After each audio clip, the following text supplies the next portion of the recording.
Friends, I welcome you to my channel. Before listening to this story, I will ask you to like and subscribe. It is not difficult for you, but it is pleasant for me. And we're starting. I'm leaving, I exclaimed. Good, and don't come back, my wife replied. We have exchanged similar words many times over the 14 years of our marriage. But I always came back. But not this time. In a few days she'll understand what I meant this time. For the last 6, 7 months, Jenna, my wife, has been becoming more and more verbally abusive. I didn't understand what was going on. Her snide remarks were, to put it mildly, sarcastic. I started avoiding her as much as possible so as not to make the situation worse. Every day I stayed longer and longer at the car. Sometimes I even came home after Jenna and Carrie, our 13-year-old daughter, had already had dinner. I had to serve myself. Sometimes there were leftovers. Lately, however, I think they ended up in the trash before I came home. My name is Kurt Kaminsky. Technically, my name is David Kurt Kaminsky, but my father's name is David too, so they started calling me Kurt from the beginning so there would be no confusion. No, I'm not the youngest. My father's name is David John Kaminsky. I don't know why he didn't make me a junior. I would be happy to be called Junior or even DJ, but no, I would be called either Kurt or DK. And DK just doesn't sound right. Yes, I am Polish. Well, actually an American of Polish origin. Yes, I've heard all the jokes. Well, maybe not all of them. They seem to come up with new ones every year. I've heard relatively harmless ones, such as, do you know why Poles write their name with ski at the end? Because they don't know how to spell sleigh. To the more offensive ones, do you know why Polish and Polish are written the same way? Because they don't know the difference between shit and shinola, slang, neither this nor that, not knowing basic things. And of course, I've heard the worst, which I won't repeat here. Being the only person of Polish descent I know, apart from my father, living in this small town of about 10,000 people, I became the target of many such jokes. Technically, I'm only half Polish. The other half, on my mom's side, are German, French, Irish, and English. But since my last name is Kaminsky, I am Polish. But I digress. Let's return to the current issue. My wife, who soon became my estranged wife, is not who I thought she was. I only found out about it 4 weeks ago. As I said before, I spent more and more time away from my wife because of her abusive attitude. After returning home several times without dinner, one Monday evening, I decided to have a snack at a local restaurant. I was sitting in a booth ready to place an order when I heard 2 guys talking in a booth on the other side of the partition. A phrase that had the word Pole in it caught my attention. I listened and heard one of the men say, "So how long have you been using the Pole's wife?" "Since they got married." I didn't recognize the voice of the first guy, but I recognized the second one. That was my best friend, George Carey. I sat stunned. They kept talking, but I didn't hear anything else until I heard George say, "Yes, we get together and make love at least twice a month. Kurt is so busy in the parking lot that he doesn't even know what's going on." Stupid again. Just then the waitress came over to take my order and I said quietly, "Excuse me, I have to go." I left, heading away from their booth so they wouldn't see me. I couldn't believe it. My wife, Jenna, is with my best friend. He was even best man at my wedding. He's also my mechanic, and he's going to be for a while. In fact, he is not my mechanic, because officially he is an independent contractor, whom I use exclusively to repair and inspect all my cars. In case you haven't guessed, I own a used car store. Yes, I am a used car salesman. I have heard all these jokes and insults too. However, my business is very good. People know that they will get a great car at a good price. They also know that I am responsible for my cars. If there are problems, I take care of them. George has always been a good mechanic, and I keep him busy and pay him well. I wanted to hire him, but he said he wouldn't respect himself if he had a Pole as his boss. He said it as a joke, but I knew he was serious. Despite this, I hired him as my independent mechanic contractor. Although he wasn't very independent, in fact, I was his only source of income. This fact will be his undoing. I left the restaurant and drove around the neighborhood. Could this be true, I asked myself, or is he just pouting? He could have hired a private investigator, but if what he said was true, then they only met twice a month. It may turn out to be a waste of money, but what I could do was check her phone and email. That's exactly what I decided to do. I returned home and Jenna was in a bad mood as always. That was fine with me. I didn't want to talk to her until I knew the truth. After she went to sleep on her side of the bed, I got up and checked her email. There was nothing suspicious there. Her phone was password protected, but it didn't take me long to determine that our daughter's date of birth was a code. I saw several messages that could have been misinterpreted if I had wanted to, but none from George. His name was on her contact list, but then again, he was my best friend, so it wasn't unusual. Maybe he was just talking out of his ass, I thought. However, her behavior lately has made me think that something must be happening to her. Maybe not with George, but with someone else. I got into bed and tossed and turned, trying to fall asleep. It happened sometime after 2:43 a.m., because that was the time on the clock when I last looked at it. The next day at the car dealership, George came and made a joke about the poles. It wasn't uncommon for him. I usually just laughed a little and then let it die. Today, however, I lashed out at him. "George, what do you even know about Poland? I bet if I laid out a map of the world, you wouldn't even be able to point at it. You're joking that all Poles are dumb, but I'm sure they could point to the USA and maybe even our state on a map. Why don't you get to work?" George looked at me and didn't know what to say. He knew I was right. He couldn't have pointed out Poland if his life depended on it. George has never been one of the book smarts. He was good-looking, he had street smarts, he knew a lot about engines, but he had never been a college student. I think that's why he talked to me in high school. I helped him with his homework so that he could at least finish school. Now I've started to rethink my choice of friends. He made me think about choosing a wife. I went to my office, closed the door, and began to think about how I could get evidence of what might be happening. I couldn't stand up to both of them. They would just deny it. I needed proof. I called a private investigator in Santa Fe and told him about my concerns. He said, "Considering that this happens only twice a month, it will be too expensive to monitor them. You could install a tracker on your wife's phone. At least you'll know where her phone is whenever you check it. You can also install cameras in your home, but unless you buy really good cameras, and by good I mean expensive ones, they will most likely be found. Even with expensive cameras, if your wife doesn't know what's around her, she'll probably notice something else. I think if I were you, I'd put a tracker on her phone and hope to catch them at a motel or something." I got his recommendation about the tracking program and told him I would send him a check for all his help. "I didn't do anything. You don't owe me anything," he said. "All the information I gave you could have been obtained on the internet." "Well, I turned to you for expertise and you provided me with good information, so wait for the check in the mail. If you're ever in Silver City, walk into Kaminsky's parking lot and say hello. I don't usually go to this part of the state, but if I do, I'll find you," he said, and I realized he was serious. Part of the reason I was successful in selling cars was because I made people feel appreciated. I learned early on that people need to feel that who they are and what they do matters. I looked at the tracking software and decided I could do at least that. Then I looked at the camera and felt that he was right. He saved me money, time, and the awkwardness of buying cameras, which I had no doubt Jenna would notice. That evening, after everyone went to bed, I got up, downloaded the tracking app to her phone and synchronized it with my phone. It will run in the background without her knowledge. That night, I slept more peacefully. The next day at work, I checked the app periodically. She worked part-time at the university bookstore. She worked only 20 hours a week.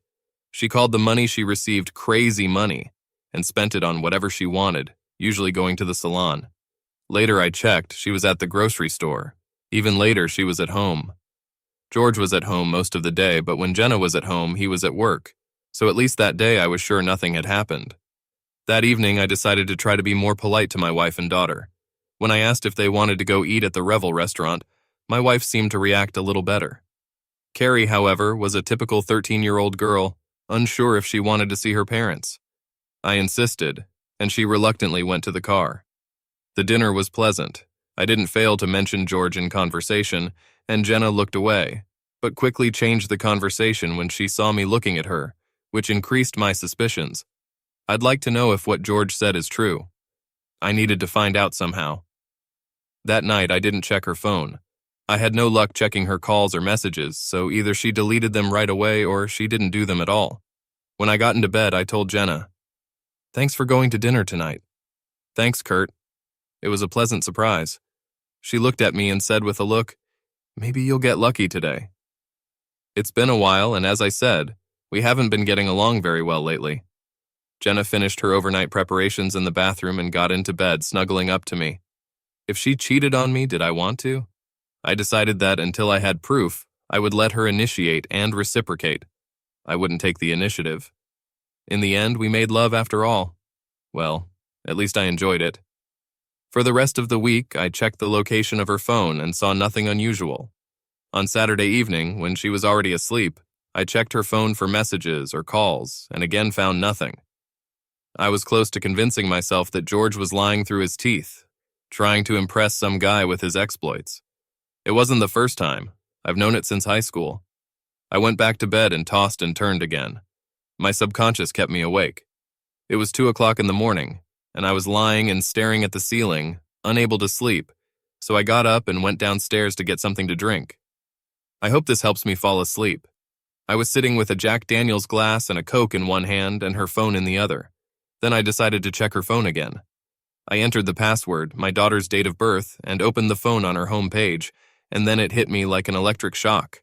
Our daughter's date of birth was the key. Our daughter's pregnancy was difficult. In fact, we thought several times that we would lose her during pregnancy. Something about her rhesus didn't match my wife's rhesus. It felt like my wife's body was struggling with the baby inside her. In fact, for the last 3 weeks of pregnancy, my wife was on bed rest so that she could carry the baby to term. She really carried her to term, and exactly 9 months after our wedding, Carrie was born. We were so happy. She was healthy, but she was a difficult child. She was constantly crying, did not get enough sleep, did not want to kiss Jenna's chest. Yes, it was difficult with her. My wife, in the 2nd year of Carrie's life, unequivocally told me that we will not have a child anymore. It depressed me, but to be honest, the child sucked all the joy out of our lives. I mentioned that she was born 9 months later. Such children are called wedding night children, because they were conceived that night or during the honeymoon. A light came on in my head. If what George said was true, then there was a good chance that Jenna was already pregnant before our wedding night. Jenna was taking pills. No, we didn't wait until we were married to make love. In fact, it was a big part of our time together.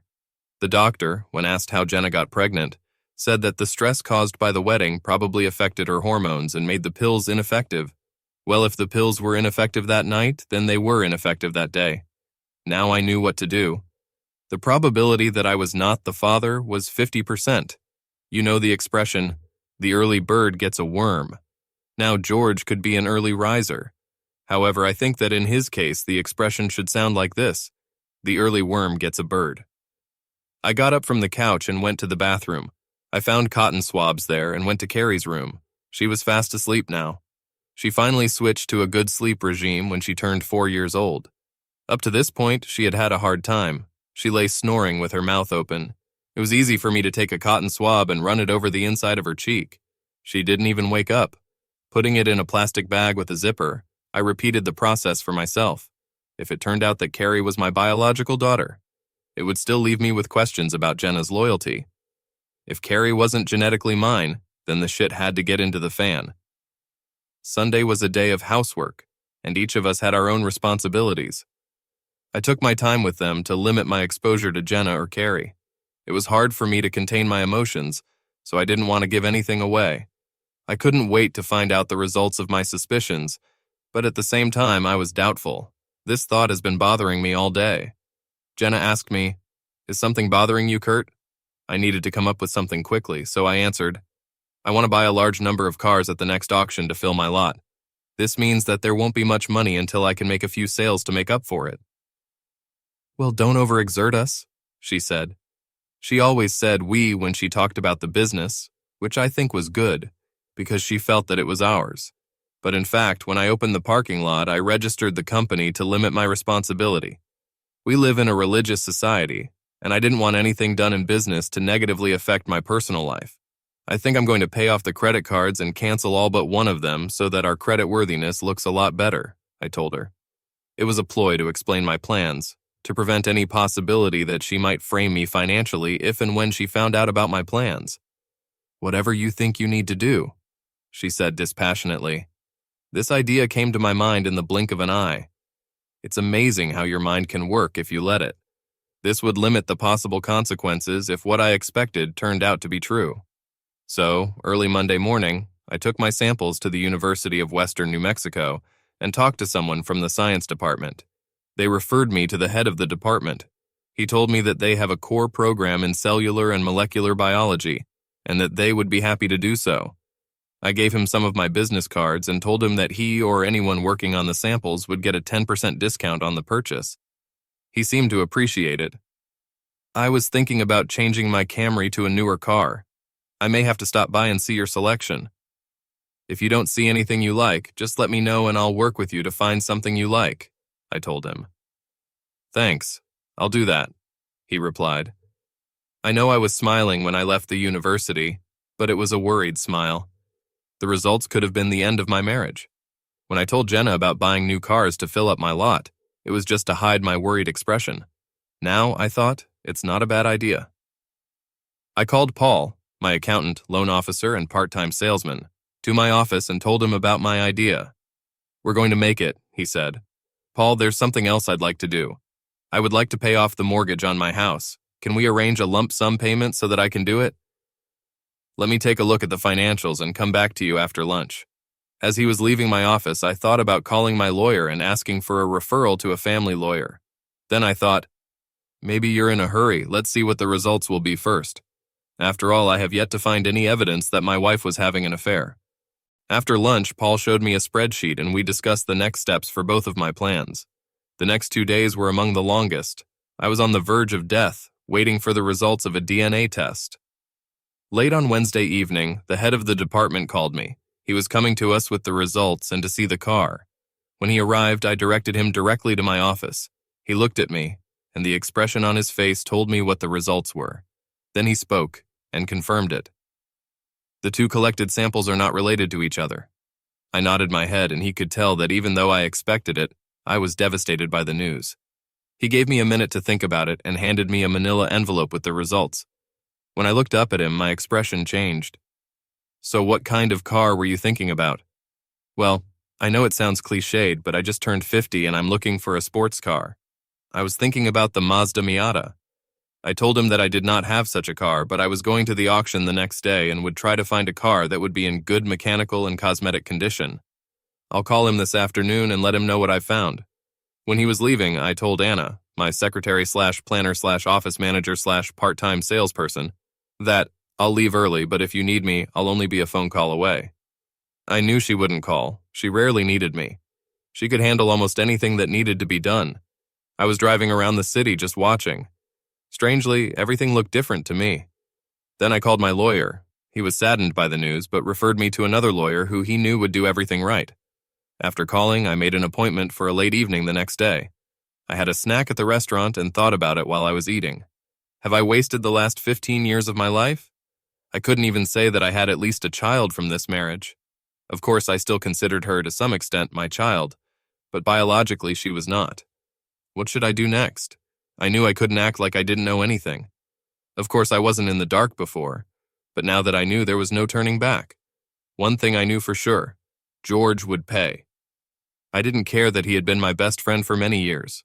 With friends like him, I could use more enemies. Jenna will pay too. I wonder if she knew Carrie wasn't mine. Even if not, she hid this secret from me, the secret of her making love on her wedding day with my best man, my best friend. Now I had no reason not to believe what I had overheard. She made love to him at least twice a month. I started to get angry, and before I got out of control, I needed to be alone, away from everyone. I needed to call Jenna and tell her that I wouldn't be home that night. I couldn't go home. I'd probably do something that would put me in jail. She answered the phone. Hi, Kurt. Hi, I'm going to spend the night in Albuquerque to be ready for the auction at 8 o'clock, I said emotionlessly. Oh, fine. Have a good trip. I don't usually go to Albuquerque for an auction, so it was unusual. I wondered if she would take advantage of the fact that I would be gone all night. She would have to dump Carrie on my parents, and it would be hard to explain. However, I will periodically look at her phone tracker during the evening to see if she has decided to go somewhere. I took the roads to Albuquerque. I wanted to buy at least 20 cars, including a Mazda Miata. I would arrange for them to be picked up and sent to my parking lot after the auction is over. Now the question was spinning in my head. Who should be entrusted with their mechanical inspection? I knew that George would not get any more work from me after his scheduled inspections and car repairs were completed. When he hears that I bought 24 cars, dollar signs will appear in his eyes. how much he can charge me for all this work. However, this is not going to happen, and I will keep it a secret until the last minute.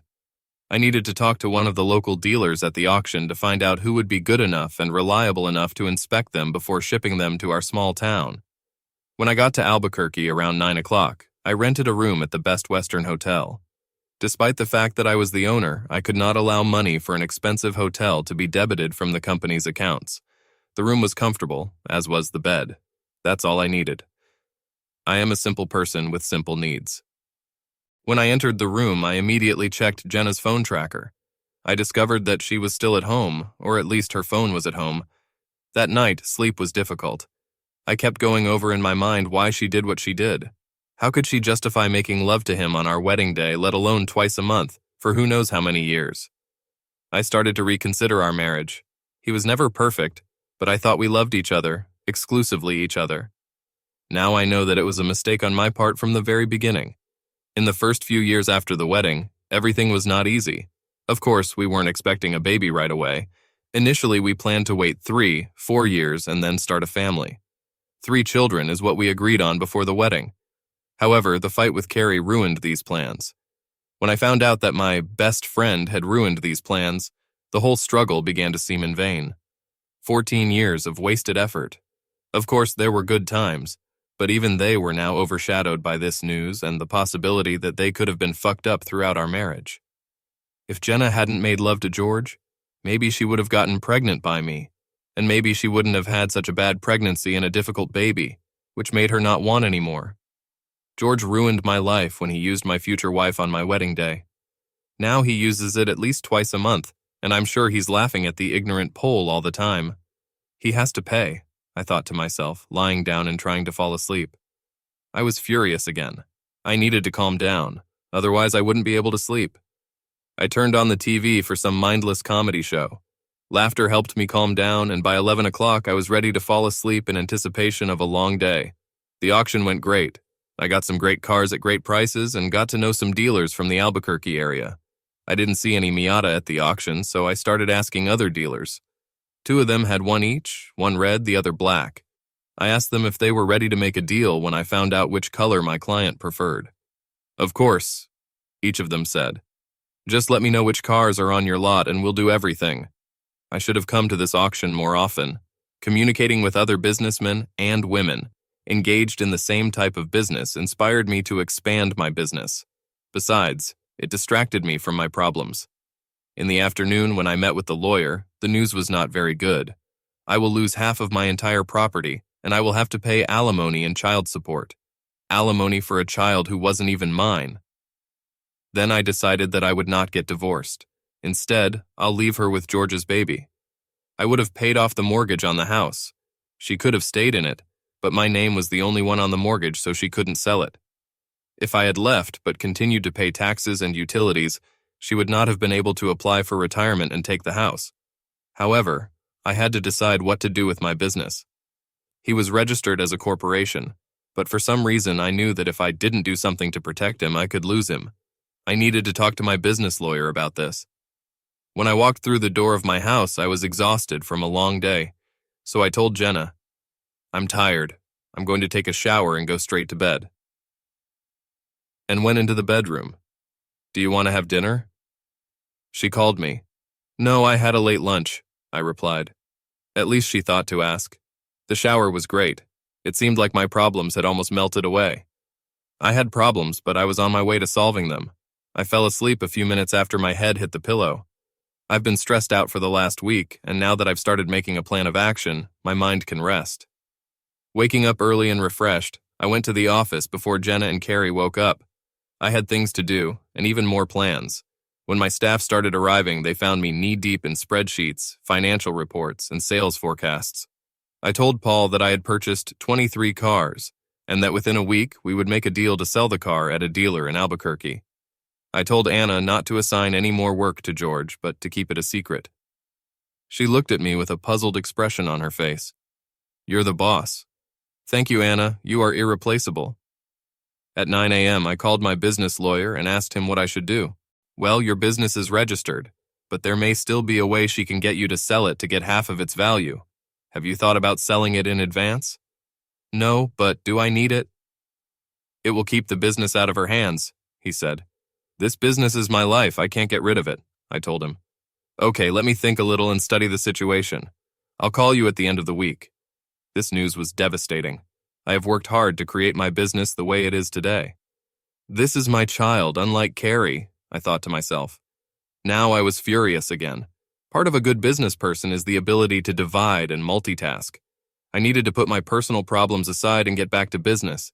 First on my list was to call Doug, the head of the department, who determined that what George said was true. Doug, Kurt Kaminsky, I have information about 2 Miats that may be of interest to you. One is red and the other is black. Are you still thinking about it? Yes, if the price is right, he said. What color are you interested in? I'll bring her here so you can look at her and then we'll discuss the numbers. Even if we can't agree on a price, I'm sure I can sell it without too much trouble. And which one would you suggest? He asked. Each has its pros and cons. Fiery red is a great catchy color, but it fades faster. The black color looks elegant, but in our climate it heats up quickly. Let me ask you, will this car be stored in the garage when you are not using it? Yes, I can do it. Then the red one won't be exposed to the sun often, so fading won't be a problem. I would choose it unless you think black is more your style. The red color sounds great. How soon can I see her? Will Monday or Tuesday suit you? Of course. Call me when you get it. Good. I hung up the phone and called the dealer who had the red one to arrange an exchange. He got interested in a BMW on my property. She had been standing there for 3 months. He would have a better chance of selling her in a big city. By this time, George had arrived. He had several cars that still needed to be repaired. As an independent contractor, he could come and go as he pleased, and as long as the work was done at a time when I needed a car, I was fine with it. He overheard several sellers talking about 23 cars that will soon appear in our warehouse. He looked into my office. Hey, Kurt, when are these cars coming from the auction? I want to make sure I have a schedule to do this for you. The auction house will arrange for their delivery here. It will be sometime at the end of next week or the beginning of next week, I told him. It was hard for me to talk to him calmly with this damn traitor. Okay, I'll contact Anna and ask her to put me on the schedule, he said. I just chuckled to myself when he left. That weekend, I tried to keep my distance from Jenna. I worked in the yard and did a lot of errands. I didn't even check her phone tracker. It didn't matter to me anymore. I only felt contempt for her. The fact that I was raising someone else's child was unforgivable. On Monday, I was at the car dealership again. I called the dealer in Albuquerque and said I would come in a Beamer and pick up the Miata. He replied, Great, we'll have a late lunch when you arrive. It was a good day for the trip, so I informed Anna that I would be out all day. Hold your ground, I told her. Okay, boss, she replied. She was really irreplaceable. I need to raise her salary, I said to myself. The trip was pleasant, as was the lunch. The other owner made me feel welcome, and I felt like I had a new friend. On the way back, driving the Miata, I really enjoyed myself. The top was down and the wind was ruffling my hair. I decided that I would call another dealer and get a black car. I needed to live a little bit, and in the near future, I won't need a 2-seater car anymore. I pulled into our driveway in a red sports car. Jenna looked out the window and must have said something to Carrie because they both went out to look. Honey, why do you need this car? You know we need something with a back seat for Carrie, she said condescendingly. I just picked her up from Albuquerque for a client. I thought you might want to ride it, I replied.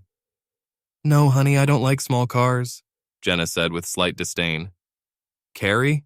I said, showing my daughter to sit down. No, Dad, it's bad enough that I'm being teased because of my last name. I don't want to be seen driving around with a Polish used car salesman.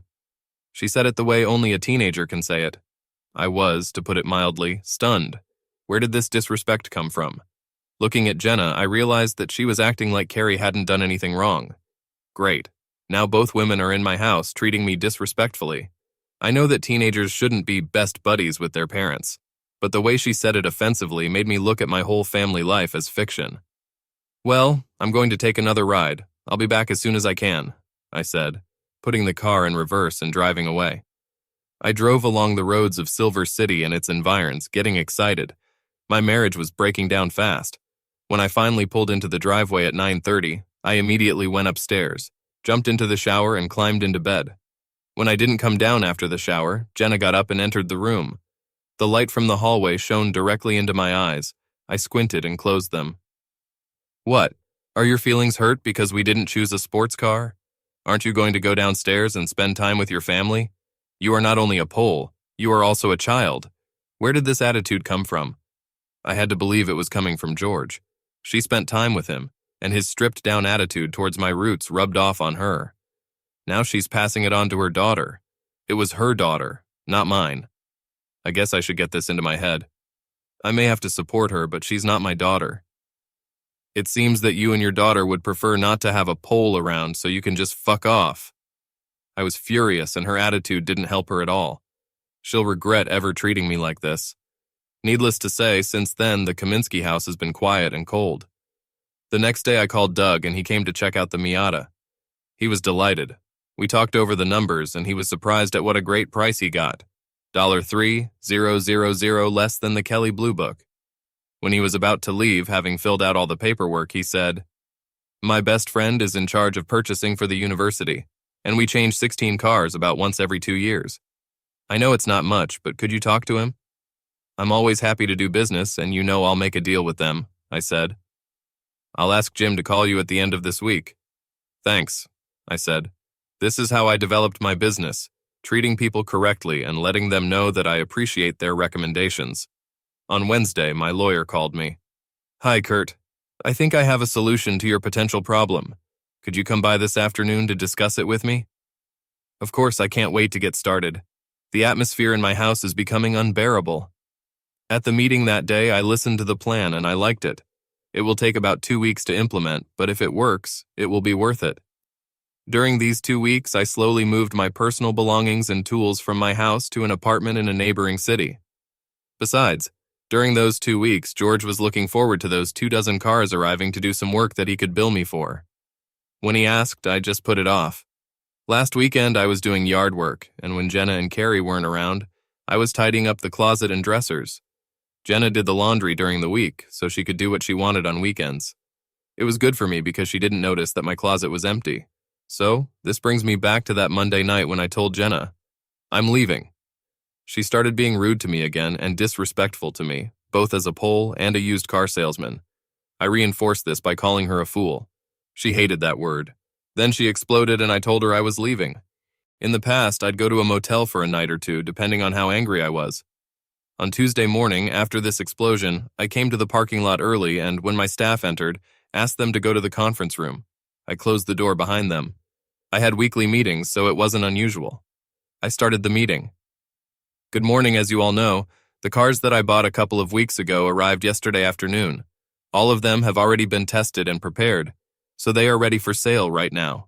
We no longer use George to do any work here. If he asks you, tell him that we decided to go in a different direction and leave it as it is. You've all been amazing. You're like a family, so it's hard for me to come to terms with what's going to happen next." I paused and wiped a tear from my eye. "I sold the business." They all looked at me. There was surprise in their eyes. "Nevertheless, nothing will change as far as your work is concerned. Well, besides Anna, you will perform some of my duties, and of course, you will receive an appropriate raise." All of them, even in their surprised state, began to congratulate Anna. They all respected her and knew she deserved it. "Anna, after the meeting, please come and talk to me. We will discuss some things. I will still participate in the work of the company, but only on an advisory basis, and perhaps I will sell occasionally. I don't want to take away your sales." They were all glad that I would still be around, at least sometimes. The meeting ended, and as we walked out the door, George was standing there. "Hey, why wasn't I included in the meeting?" He was present at most of the previous meetings. "Because it was a staff meeting, and you're not an employee," I said. He stuttered a bit and then said, "I see that the cars have finally arrived, so I'll take care of them right away." "No, they have already been thoroughly inspected and prepared for sale. You don't have to do anything with them," I said sternly. He looked at me, stunned. "But I'm checking all your cars, Kurt. What's happening?" "George, I sold the business, and the new owner wants to move in a different direction," I told him, not ready to explode at him. "I'll save it for another day. I left everything as it is. It became clear to me that sometimes it's better to say fewer words." "I can't believe you sold the business," he exclaimed. "What should I do now? Of course it was all about him. He was actually told that he was out of work. Well, I said, you can pick up your check for what you've done in the last 2 weeks. It wasn't that much. Anna used his services just a few times. He was relaxing before the delivery of 23 cars, thinking that he would be busy when they arrived. How wrong he was. I didn't feel sorry for him at all. I just wish I could tell him that it was because he was a sneaky asshole. After meeting with Anna, I asked her if she could keep our conversation a secret. Of course, Kurt. You know I'll never say anything you don't want, she assured me. Okay, here's the thing. I have created companies that I have registered in Nevada. One of the companies is buying this parking lot, the other is buying that company. I am the sole owner of shares in both companies. At some point, I'm going to divorce Jenna, and I'm going to be insured against her getting a business. Why? What is it? She asked. I moved out of my house. Jenna doesn't know about it yet, but I'm not going back. She had an affair with George. Actually, Carrie is not my daughter. I believe she is George's daughter. I don't even know if Jenna knows about it, let alone George. They'll find out soon enough. I'm not going to get a divorce, but I will continue to pay utilities and taxes for our house. That way, she won't be able to say that I left her and take everything I have. Just in case she files for divorce because of irreconcilable differences, I don't want her to be able to take over the business. That's why I arranged for the company to be bought twice. Let them try to figure out what's going on. The proceeds from the sale will be spent by the time she gets involved in the divorce. Besides, I will earn almost nothing from consultations and a few commissions from sales. Anna, you are able to handle the daily operations. I'll be ready to call if you have any questions, but let me say that I trust you and trust your judgment. The smile returned to her face when I told her about the new owner, but when she heard about Jenna and George, she looked like she was ready to shoot someone. She was a woman whom I sincerely admired and respected. I continued, I have one more task for you, and then I'll leave you. I need you to order a new sign and letterhead. We are changing the name of the business. This will further consolidate in George and Jenna's minds that the business was sold to someone else. The new business name will be Bezradny Polish, Helpless Car. I spelled out the name to make sure she understood everything correctly. She looked at me in disbelief. Someday I'll tell you why I chose this name. Suffice it to say that it tells the whole story, I said. She still looked puzzled, but trusted me enough to follow my instructions. With that, I left, saying a few words to everyone as I left. I got into my car, an Audi, and drove down the road towards Albuquerque. It was about 2 hours later when I got the call. The caller ID told me it was Jenna.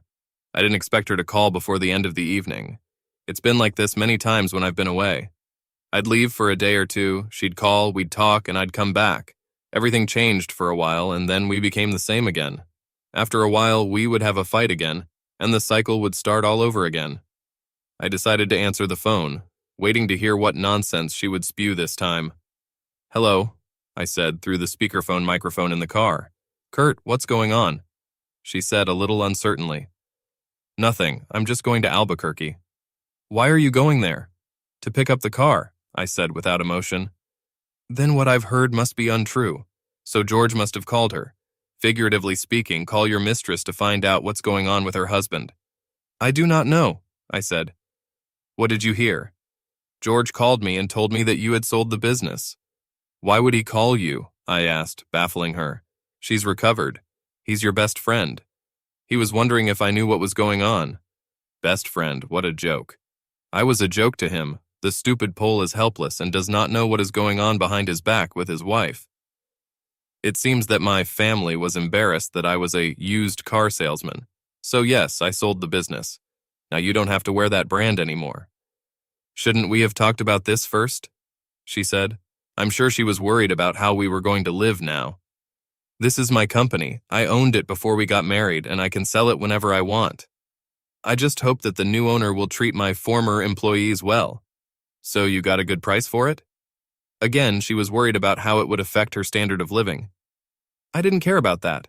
I just knew I needed to change jobs. I'll start looking after I take a few weeks off to rest. What about the mortgage? What is it? She asked. Oh, I used the proceeds to pay off the house. You don't have to worry about it. Now you just need to pay utilities and taxes. What about the food? What about gas? What about insurance? She said, almost hysterically. Oh, I guess I'm a stupid Pole. I didn't even think about them. Do you think you could take more hours at your job? Now she was excited. "When are you coming home? Here it is, the moment of truth." "I'm not coming back," I said casually. "What?" "I told you that night that I was leaving. You told me not to come back, so I'm not coming back. Don't worry, I'll find a way to pay for all the utilities so the lights won't be turned off." "You can't do this, Kurt. You have to come back." I could hear the desperation in her voice. "No, I really don't want to," I said dispassionately. "Kurt, don't do this," she cried. "I've already done it." "What about your daughter? What is it?" she asked, trying to touch my heartstrings. "Do you mean Carrie, the girl who is ashamed of her last name, as well as the fact that her old man is or was a used car salesman? Kurt, she's just a 13-year-old girl. You can't take it personally." "Well, it doesn't matter anymore. I'm not coming back anymore, so none of you will be embarrassed by me." With that, I hung up and turned off the phone. Let her think about it. I knew she was trying to call me back now and would be angry that I wasn't picking up the phone. Calming down after the phone conversation, I tried to enjoy a leisurely trip to Albuquerque. I could only assume that she would make the next call to her lover to get more information and inform him of what I had said. When I got to my destination, I turned on my phone again and saw that I had 5 messages. I listened to them all. 3 from Jenna, 1 from George, and 1 from Anna. I immediately called Anna. "Hi, Anna, I'm sorry, my phone was turned off. I've had unwanted calls." "Yes, I know. Your wife and George called me to find out where you are. I told them that you don't own this place anymore, so you don't come anymore. I hope everything was okay." "Great," I said. "If they give you too much trouble, tell them you're calling the police about phone harassment." "I like it," she said. "Kurt, it may seem to you that you no longer have any family or friends, but trust me, it's true. We are your family, and we always will be." "Thank you, Anna. You know what to say. I hope your husband knows how lucky he is." "Trust me, he knows. He keeps telling me about it." "Never lose it. Don't take each other for granted." "I'm not going to," she said. After hanging up, I wondered if I should call my cheating wife or that asshole. No, let them rage. I got out of the Audi and went into the parking lot office. The owner was waiting for me there. "I have that Audi I told you about. Do you want to discuss whether we can make an exchange?" "Let's see," he said. He was impressed by the condition of the car, both inside and outside, as well as under the hood. He looked at me. "I can sell it in a week. Are you sure you want to make an exchange?" "I think I'm getting a better deal." "You will be able to reciprocate sometime in the future. I'm not here to make money. I'm here to get a sports car." Half an hour later, I was back on the road with the top down, enjoying the ride. Now I had to decide where to go. The north sounded good, so I went to Santa Fe. For the next 2 weeks, I traveled through northern New Mexico, Arizona, southern Utah, and Colorado. I wanted to be nearby in case Anna needed me to come back. I called her several times, and when it became clear that she had settled everything, I decided to go west. Of course, they kept calling me. At first, they were annoyed, then apologetic. And finally, there was a note of bitchiness in them. I listened, but I didn't care. When they called me and told me that the credit card had been canceled, I just laughed. When George called and said I was a terrible person for leaving Jenna and Carrie, I had to laugh even more. My lawyer actually sent me a message. Jenna called and threatened to file a stay-at-home application if I didn't contact her and come back. I called him back. "Hi, this is Kurt. So my wife called you with threats?" I said. "Yes, but I wouldn't worry. If you are still paying for the house, it will be difficult for her to prove it." "I can do something better for you," I said. "I have a recording where I tell her that I'm leaving, and she tells me not to come back." "It's amazing. Send me a copy of it," he said. "If she gets me in trouble, I'll give it to her lawyer." Let her lawyer try to force things. "Thanks. I'll call you in a week to find out what's going on. I've traveled all over the Southwest. The Miata wasn't the most comfortable car, but it was fun. But I didn't aim for it. After all, I was still married, no matter what it took. I drove to Reno, then to Lake Tahoe, to the coast, to Napa Valley, and along Highway 1, zigzagging and looping along the coastline. Then I went to Yosemite, then to San Diego, through Death Valley to Vegas, and then to Phoenix. I was in no hurry. I stopped at parking lots, talked to the owners, and just chatted. Some of them were jealous that a guy over the age of 30 could just take off and travel. After about 3 months and 8,000 miles, I decided to return to Silver City. When I arrived at the joyless car, my whole team met me. In fact, there were several new faces. They all welcomed me back. When I entered Anna's office, my former office, she looked up. When she saw me, her smile grew even wider. She stood up, walked around her desk, and hugged me tightly. We talked for a while, and then I asked, "Do you think I can invite everyone to Wrangler's restaurant to eat and drink? Could you close the store at 5 o'clock?" It was 3 o'clock at that moment, and I had a few errands to run. "Of course, I will insist on it. The whole team will be there." I said goodbye and told them all that I would see you in 2 hours.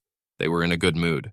Then I visited my lawyer. He informed me earlier when I was traveling that Jenna had tried to follow the path of abandonment to get all my possessions, but he was able to thwart her efforts. We talked about what to do next. At 5 o'clock, I met with the team at Wrangler's restaurant. We had a great dinner and it was nice to chat with everyone. After about an hour and a half, they began to go home. Finally, it was just Anna and me.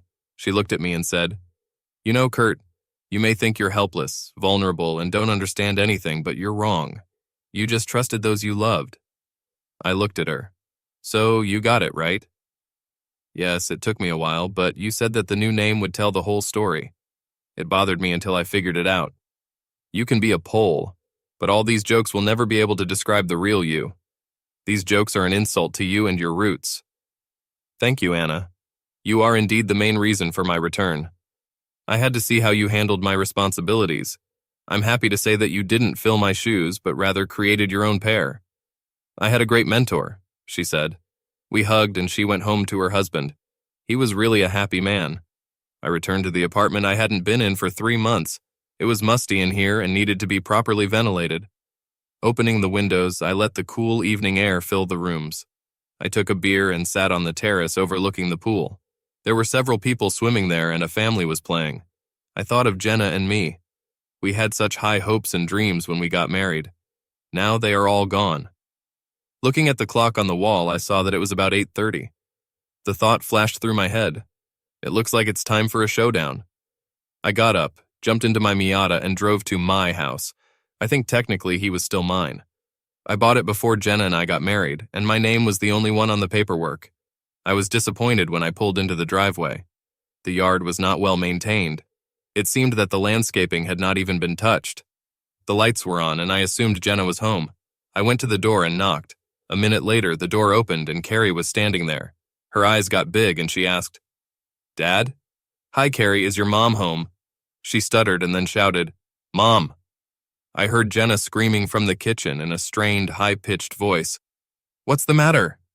She continued to look at me and said loudly in response, "Dad!"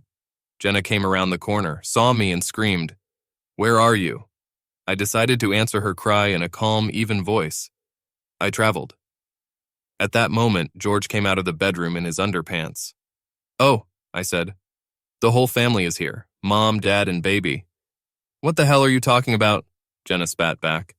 "I suppose George moved to take my place after all. It belongs to him by right." Jenna looked at me with a puzzled expression. Carrie said, "He lost his apartment after you fired him, and Mom needed a man to help pay the bills and take care of other responsibilities here, since you left then." The fury in her voice was palpable. "Well, young lady, you seem to be misinformed." She hated it when I corrected her. "George was never my employee at his insistence, so I couldn't fire him. As for the bills, all utilities have been paid as well as car insurance." "But what about the groceries and gasoline in the car?" Jenna shouted. "Did you have a job? Did you lose it? I know it used to be just your crazy money, but it was enough for groceries and gasoline while I was away." "So you think you're going to come back and just move back in?" "What is it?" she asked. "No, I'll wait until you and your lover find a place to live." It was obvious that they were sleeping together in my house, and Carrie seemed to be fine with that. "I'm not going to move out of my house," Jenna said. "Correction, this is my house. He was mine before we got married, and only my name is written in the contract," I replied. "Well, you're gone, so he's mine now." "The law doesn't work that way. Since I pay utilities and taxes, I am still the rightful owner, and although I have been away for a short period of time, I still own it. Don't worry, I'll give you lovebirds until the end of next month to find a place to live. Just make sure you take your daughter with you." "What does your daughter mean? She's our daughter." "You can't think of more truthful words," I grinned. Jenna looked puzzled. Then I said to Carrie, "Carrie, I know that you hate being called Polish, so I have good news for you. Your real father is not me, but George. The silence in the room was deafening. After a minute, Jenna asked meekly, What? Yes, Jenna. It looks like your little indiscretion on the wedding day led to the birth of a child, but not mine. But you have good news, Carrie.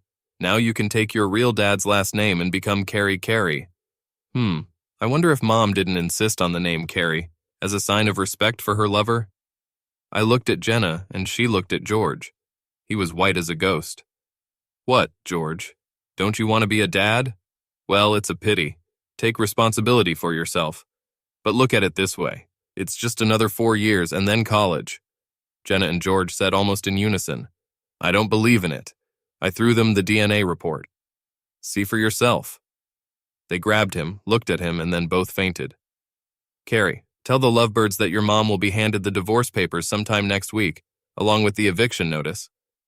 I turned and walked away. All the time I was away, I wondered if this affair had been going on throughout the marriage. In fact, I wondered if she was even faithful to me. We met when she came to buy a car. George was working on the car, and we both thought it would be a great option for a date. Did she choose me or not? I was really joyless, ignorant, helpless, vulnerable. All this time, George was laughing at me behind my back and also making Polish jokes in front of my face. I went back to the apartment and had a beer, or 4. In the morning, I went to a lawyer and asked him to start the paperwork. Of course, I knew that I would have to sell the house and split the proceeds, but being a barely working person, I did not have to pay alimony or child support, especially since there was already another man in my place.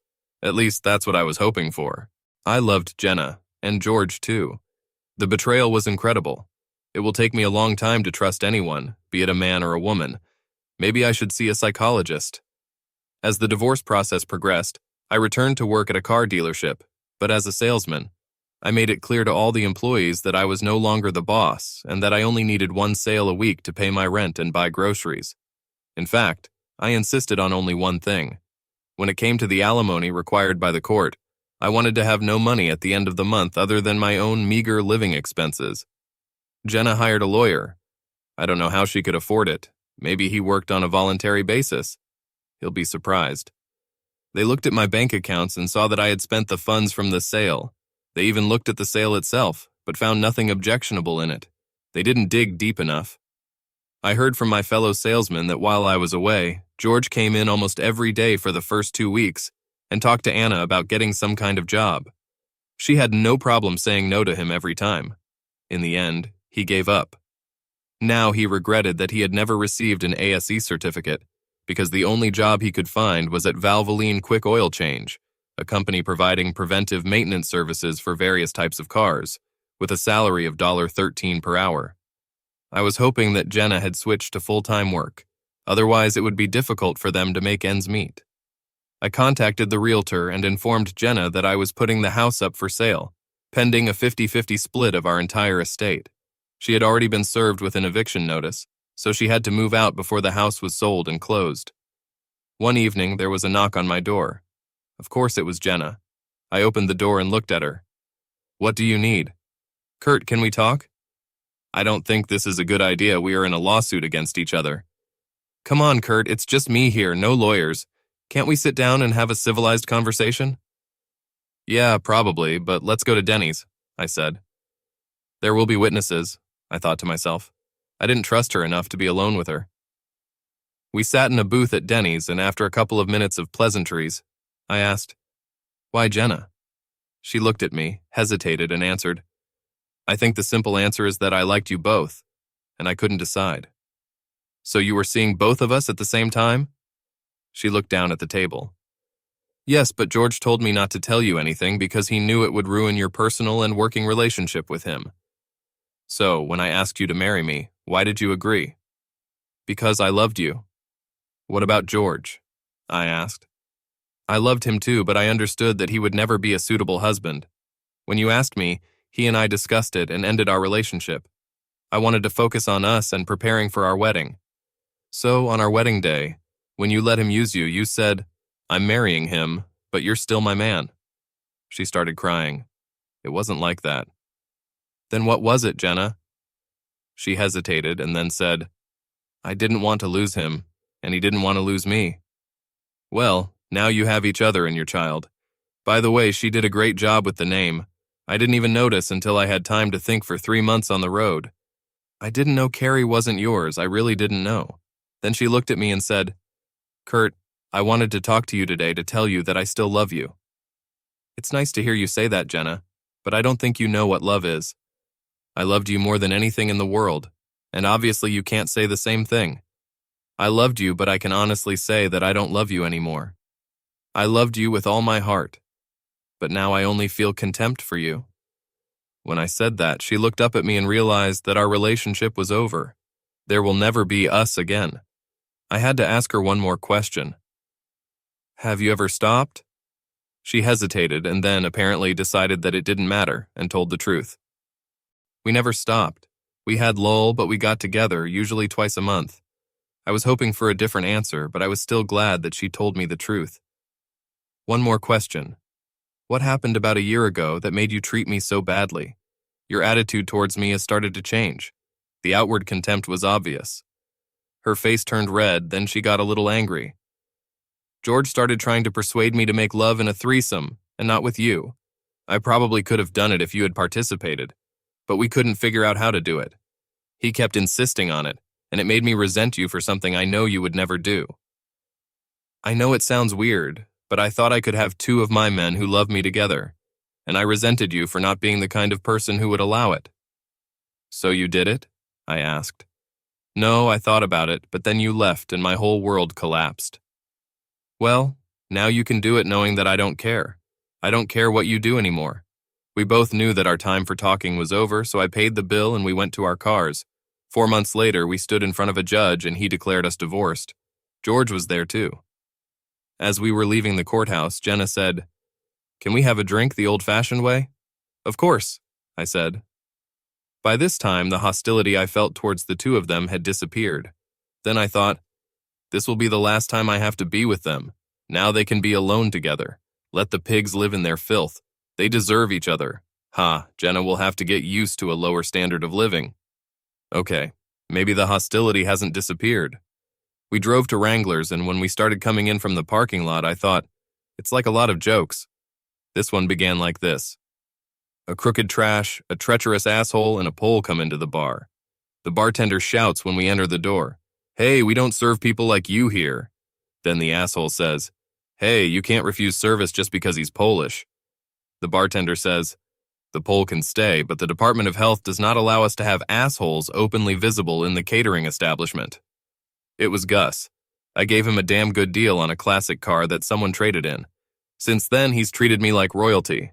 He loves his 1972 Gran Torino and treats it like a child, cleans and polishes it from the front chrome to the taillights. I may be Polish, but I am a respected person.